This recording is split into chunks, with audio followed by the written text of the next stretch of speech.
Selamat sore Bapak Ibu dan saudara-saudara yang dikasihi Tuhan. Mari kita mengakhiri hari kerja dan aktivitas kita dengan bersama-sama merenungkan firman Tuhan yang telah dipersiapkan oleh Pendeta Yokebed STH. Bahan bacaan terambil dari Kisah Para Rasul pasal yang ke-26 ayat yang ketiga.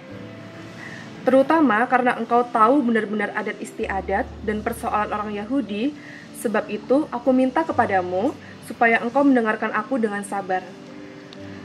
Judul renungan ialah Tantangan Ilahi. Apa yang seseorang lakukan ketika diadili tentu tidak lain adalah melakukan pembelaan. Lalu, apa tujuan dari pembelaan itu? Pada umumnya, tujuan dari pembelaan itu adalah untuk membebaskan diri dari tuduhan sehingga tidak dikenakan hukuman. Proses pembelaan diri inilah yang menjadi konteks dari ayat yang kita renungkan pada saat ini.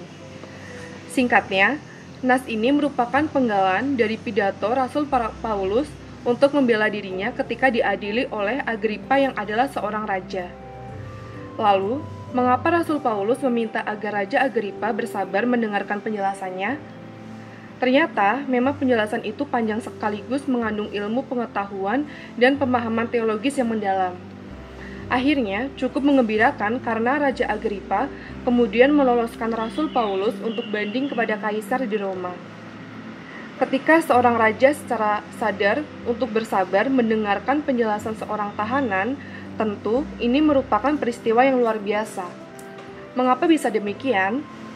Hal mendasar sebagai jawabnya dalam nas ini adalah karena raja dianggap memiliki pengetahuan dan pemahaman yang baik terhadap adat istiadat Yahudi yang merupakan konteks tuduhan atas Rasul Paulus. Selain itu, perikop ini juga memberikan alasan lain, yaitu karena penjelasan Rasul Paulus mengandung makna teologis yang mendalam. Dari paparan di atas, dapat dikatakan bahwa semakin tinggi pengetahuan seseorang, maka ia akan semakin mampu untuk bersabar dalam mendengarkannya. Semakin dalam penjelasan teologis, maka semakin menyadarkan manusia untuk memberikan ruang bagi Tuhan untuk berbicara.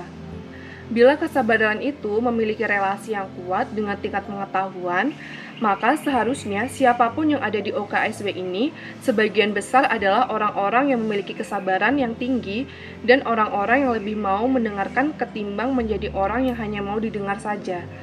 Dan seharusnya orang-orang yang ada di UKSW ini adalah orang-orang yang mau memahami betul-betul sebuah persoalan sebelum memutuskan sebuah tindakan, sehingga mampu menjadi orang-orang yang memberikan ruang bagi Tuhan untuk berbicara. Adalah sangat bijak bila kesabaran untuk mau mendengarkan itu kita jadikan sebagai tantangan ilahi yang harus kita penuhi.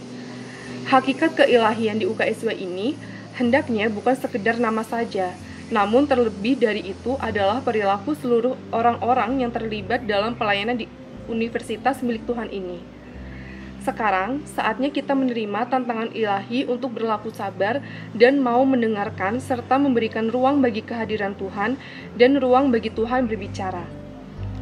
Mari buktikan bahwa ada suasana ilahi yang tidak sekadar lantunan lagu rohani yang bergaung di ruang dengar kampus kita, tetapi suasana ilahi itu nyata dalam sikap sabar dalam kita berelasi, berinteraksi, belajar, dan bekerja di kampus UKSW ini.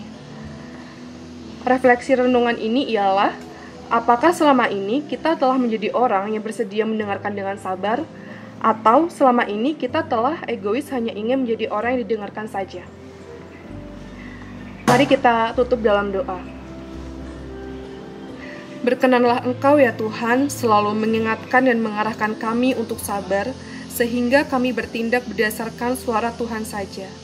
Amin.